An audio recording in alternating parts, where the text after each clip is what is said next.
I really don't think it has ever been more important than it is right now to reaffirm the support of the United States and more specifically the Christian community in the United States. My organization, Faith and Freedom Coalition, our 2.7 million members and supporters are fully behind the state of Israel.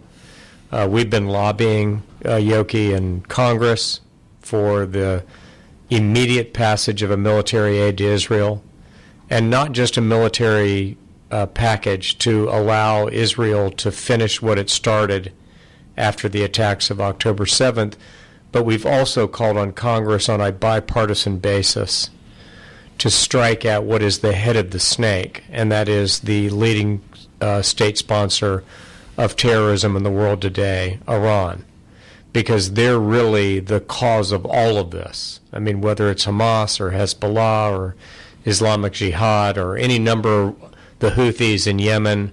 I mean, you look at virtually every trouble spot in this region, if not in the world, it all leads back to Tehran.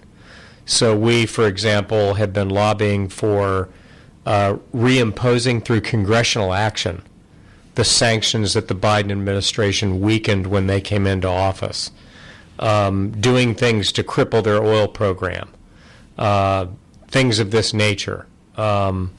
We need a maximum pressure campaign on Iran right now, globally, that exceeds anything that Donald Trump did. So that's why I'm here, because I believe Israel's fight is our fight.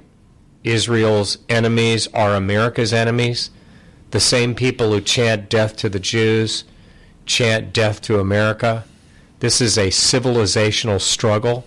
It's not ultimately a struggle between Jews and Arabs. It's a struggle between human rights and civilization on the one hand, and barbarism and anti-Semitism and hatred on the other. So we are hosting you here in Voice of Hope, which is the only actually Christian radio station here in Israel, and emphasizing the Judeo-Christian connection, access, I would say.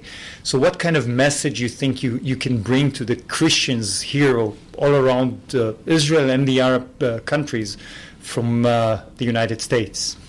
Well, we certainly share their faith. We have common values. I think that this outpost of hope in what is often a dark and bloody region, ultimately, we believe that the solution to what, ails humanity is found through faith in Jesus Christ, is found through a relationship with God through His Son.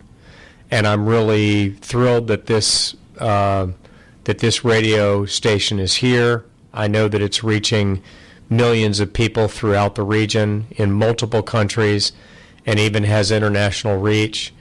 And I think it's really tragic that so many vibrant Christian communities throughout the Middle East, some of which went back centuries, have now virtually come to an end. You think about the Christians that were in Iraq forever, that have now had to flee because of ISIS or other things. It's very sad, and I certainly hope that the broadcast of the gospel from an outpost like this and other efforts will be able to allow Christians to live in peace side by side with their neighbors in this part of the world. As an Israeli, I can tell you that, Christianity is so important here, and the Judeo-Christian access is so important. I think it's the only country in the Middle East that the number of Christians is growing all the time and not diminishing. So I would say that this connection is extremely, extremely important. Let's dive a little bit into politics. I know that you worked with President Bush and also President Trump. And let's say Trump would be the president in 2025. What do you think he would do differently than the current administration is doing in the region? I mean, almost everything. There's an op-ed in the Wall Street Journal today that points out that the Biden administration came in and as quickly and systematically as they could, reversed almost every Trump policy towards the Middle East. They delisted the Houthis on the terrorist list, which they had been listed as a terrorist organization by the State Department under then Secretary of State Mike Pompeo. They loosened the sanctions against Iran. President Biden sent diplomats to Geneva to try and re-engage the Iranians into negotiations that would allow for them to re-enter the Iran nuclear deal. They began to do things like pressure Israel with regard to settlements on the West Bank, for example, and other Israeli policies that Israel feels is necessary to their security and their stability. And they essentially tried to isolate and stigmatize Saudi Arabia. They scrubbed from the website of the U.S. State Department any reference to the Abraham Accords, the most significant advancements in peace in the Middle East since at least the Oslo Accords and probably since the Camp David Accords. And every one of these policy moves has been a manifest and undeniable failure. And so I think if Donald Trump were to be elected in November, and certainly today you would say he has a very good chance of being so. I'm not in the prediction business. I'm not a pundit, so I'm not predicting anything. But he certainly has a very good chance of going back to the White House. I think you can see the United States be far more pro-Israel, turn the screws on Iran even more aggressively than the first Trump administration did. And hopefully, and Lord willing, we'd be able to get Saudi Arabia, which was probably on about the 5-yard line when Donald Trump left office, to the finish line and to join the Abraham Accords. And I also think that there's a possibility in the aftermath of what we hope will be an Israeli victory, what we believe must be an Israeli victory in Gaza, that there will be a new moral and factual clarity about the realities and the possibilities of a Palestinian state. I think it is time for other Arab countries and for the Palestinians themselves to understand that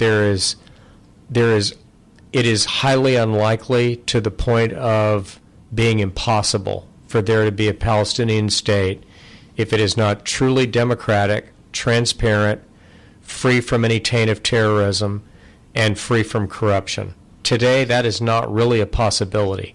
So they've got to get with the program, or not only are they not going to have a state, you're going to see more military operations as are going on in Gaza right now.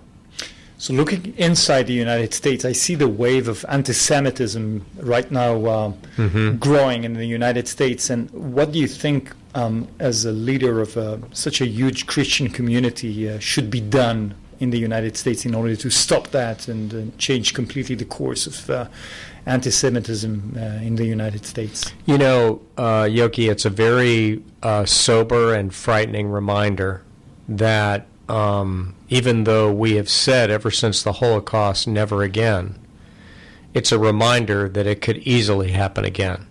And it will require eternal vigilance, and it will require courage and bold action, because in my view, as a student of history, wherever and whenever there has been evil in the world, with very few exceptions, it almost always takes the form of anti-Semitism. I mean, think about it. Think about what happened on October 7th here.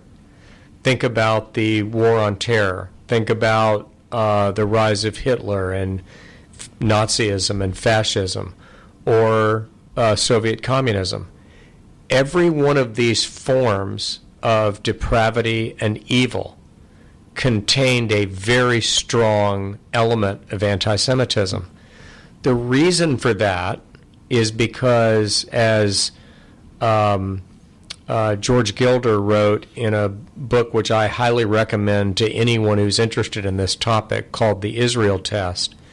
If you want to know why it is the case, it is because any ideology or movement that hates God or hates free market capitalism or any system that is based on a meritocracy, people rising based on their talent, God-given ability, and hard work and diligence. Any ideology that is based on those twin principles, hatred of meritocracy and capitalism, hatred of God, will be anti-Semitic. Because in any society where they go, Jews tend to rise to the top. And people who hate those kind of systems and hate God hate Jews. So it's real, it's palpable, it's dangerous, it's evil. And if you saw the recent testimony before Congress by the elite Ivy League college presidents who couldn't even say that calling for the genocide of Jews violated the code of conduct of those universities, that it depended upon the context, and they couldn't say that they believed in the existence of the state of Israel as a Jewish state. I mean, how scary is that? This isn't Iran. This is the United States of America, the most elite institutions, the most influential institutions. So you take all this together, it has to be resisted. That's why we're right now lobbying both at the federal level and in states throughout the United States. We just recently passed a bill in my home state of Georgia to update our official definition of anti-Semitism as including anti-Zionism and opposition to the state of Israel, because opposition to the state of Israel existing as a Jewish state is ipso facto anti-Semitism. So there's a lot we can do, and of course we should continue to support Israel. Ralph Reed, I want to thank you. I think that Israel is blessed to have friends like you. I think that Israel is so much stronger having friends like you in the United States, and I wish to see you much more in Israel and much more being involved in the Judeo-Christian Israeli relations. I think that you are an asset both to Israel and the Christian or Judeo-Christian axis. So thank you very much for being here. Thank you very much for your support and for your words. Thank you, Yoki. Great to be here. It's an honor and a privilege.